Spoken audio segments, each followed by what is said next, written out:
All right, third graders, we're on our read aloud of Holes. I'm on page 31, and we're just finishing the story of his great-great-grandfather. At the time, Ela thought nothing of the curse. He was just a 15-year-old kid, and eternity didn't seem much longer than a week from Tuesday. Besides, he liked Madame Zeroni and would be glad to carry her up the mountain. He would have done it right then and there, but he wasn't yet strong enough. Stanley was still digging. His hole was about 3 feet deep, but only in the center. It sloped upward to the edges. The sun had only just come up over the horizon, but he already could feel its hot rays against his face. As he reached down to pick up the canteen, he felt a sudden rush of dizziness and put his hands on his knees to steady himself. For a moment, he was afraid he would throw up, but the moment passed. He drank the last drop of water from his canteen. He had blisters on every one of his fingers and one in the center of each palm. Everyone else's hole was a lot deeper than his.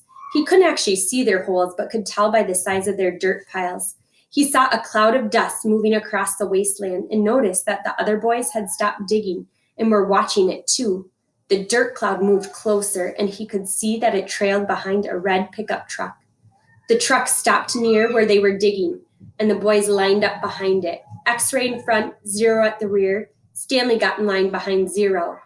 Mr. Sir filled each of their canteens from a tank of water in the bed of the pickup. As he took Stanley's canteen from him, he said, "This isn't the Girl Scouts, is it?" Stanley raised and lowered one shoulder. Mr. Sir followed Stanley back to his hole to see how he was doing.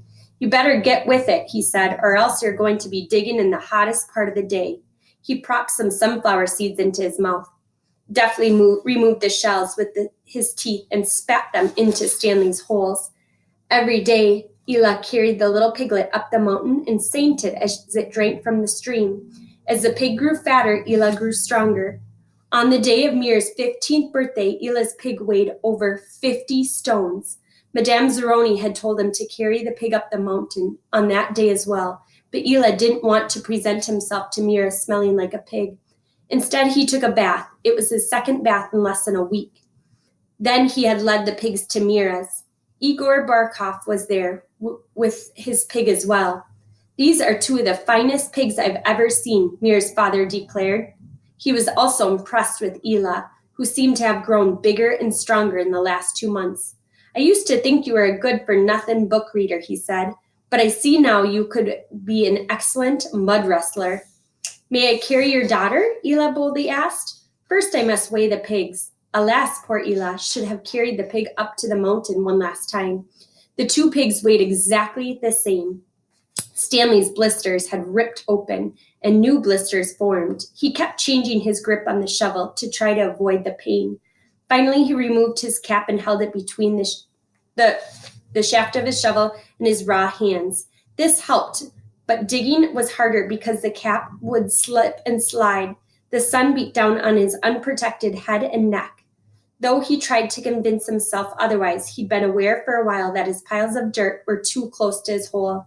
The piles were outside his 5-foot circle, but he could see he was going to run out of room. Still, he pretended otherwise and kept adding more dirt to the piles that he would eventually have to move.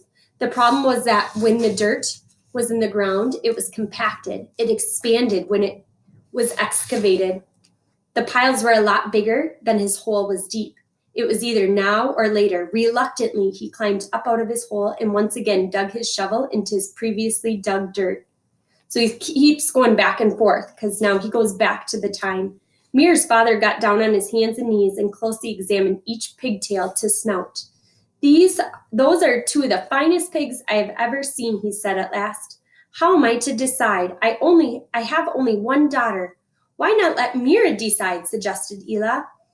"That's preposterous," exclaimed Igor, expelling saliva as he spoke. "Mira's just as empty-headed girl," said her father. "How can she possibly decide when I, her father, can't?" "She knows how she feels in her heart," said Ela.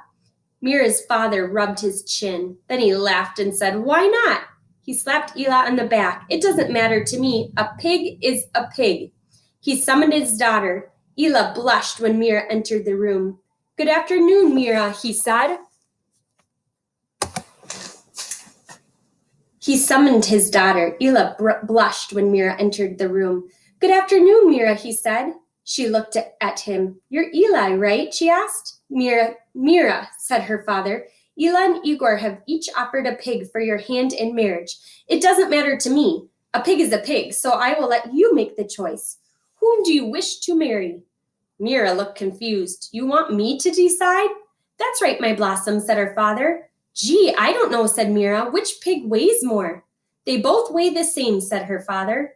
Golly, said Mira, I guess I choose Ela. No, Igor. No, Ela. No, Igor. Oh, I know. I'll think of a number between 1 and 10. I'll marry whoever guesses the closest number. Okay, I'm ready. 10, guessed Igor.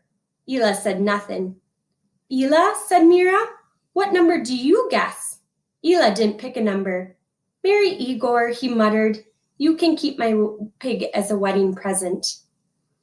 Now it goes back in time. The next time the water truck came, it was driven by Mr. Pedansky, who also brought sack lunches.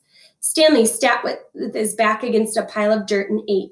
He had a bologna sandwich, potato chips, and a large chocolate chip cookie. How you doing? Asked Magnet. Not real good, said Stanley. Well, the first hole is the hardest, Magnet said. Stanley took a long, deep breath. He couldn't afford to dawdle. He was way behind the others, and the sun just kept getting hotter. It wasn't even noon yet, but he didn't know if he had the strength to stand up. He thought about quitting. He wondered what they would do to him. What could they do to him? His clothes were soaked with sweat. In school, he had learned that sweating was good for you. It was nature's way of keeping you cool. So why was he still so hot? Using his shovel for support, he managed to get to his feet. Where are we supposed to go to the bathroom? He asked Magnet. Magnet gestured towards with his arms to the great expanse around them. Pick a hole, any hole, he said. Stanley staggered across the lake, almost falling over a dirt pile. Behind him, he heard Magnet say, but first make sure nothing's living in it. Okay, I'm going to pause there, third graders.